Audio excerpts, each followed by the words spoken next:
എൻ്റെ എല്ലാ കൂട്ടുകാർക്കും മറ്റൊരു വീഡിയോയിലേക്ക് സ്വാഗതം. ഇന്നിവിടെ തയ്യാറാക്കാൻ പോകുന്നത് ശീമച്ചക്ക വറുത്തതാണ്. വളരെ ടേസ്റ്റില് പെട്ടെന്ന് തന്നെ നമുക്ക് ശീമച്ചക്ക വറുത്തത് തയ്യാറാക്കാം. കുട്ടികൾക്കൊക്കെ വളരെ ഇഷ്ടമാവും. ഇതെങ്ങനെയാണ് തയ്യാറാക്കുന്നതെന്ന് നോക്കാം.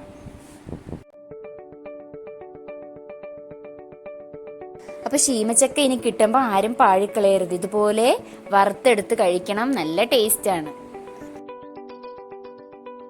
ശീമച്ചക്കയുടെ തൊലിയൊക്കെ മാറ്റി നല്ലതുപോലെ കഴുകിയതിന് ശേഷം നൈസായിട്ട് അരിഞ്ഞെടുക്കണം. കട്ടി ഒരുപാടാവരുത്, പരമാവധി നൈസായിട്ട് തന്നെ അരിയാൻ നോക്കണം.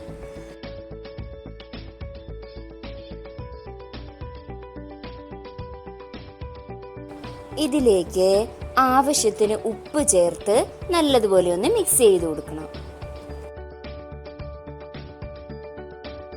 ഒരു നുള്ളു മഞ്ഞൾപ്പൊടിയും ചേർത്ത് നല്ലതുപോലെ ഒന്ന് മിക്സ് ചെയ്ത് കൊടുക്കണം.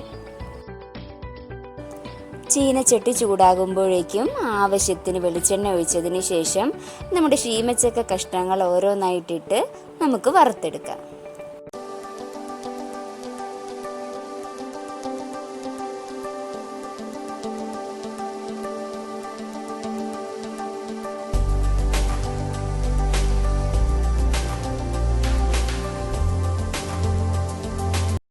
അങ്ങനെ വളരെ പെട്ടെന്ന് ശീമച്ചക്ക വറുത്തത് ഇവിടെ തയ്യാറായിരിക്കുകയാണ്.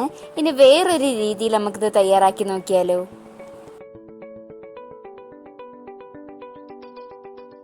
ശീമച്ചക്കയിലേക്ക് ആവശ്യത്തിന് മുളക് പൊടിയും ആവശ്യത്തിന് ചിക്കൻ മസാലയും ചേർക്കണം. ഇവിടെ ഒരു 1/2 ടീസ്പൂൺ മുളക് പൊടിയും 1/4 ടീസ്പൂൺ ചിക്കൻ മസാലയും ചേർത്തിട്ടുണ്ട്. ആവശ്യത്തിന് ഉപ്പും ചേർത്ത് നല്ലതുപോലെ മിക്സ് ചെയ്തിട്ട് എണ്ണയിലിട്ട് വറുത്ത് കോരാം.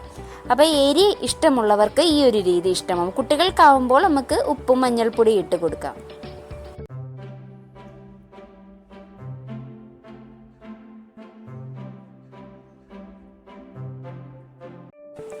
അങ്ങനെ വളരെ പെട്ടെന്ന് ശീമച്ചക്ക വറുത്തത് 2 രീതിയിൽ ഇവിടെ തയ്യാറായിരിക്കുകയാണ്.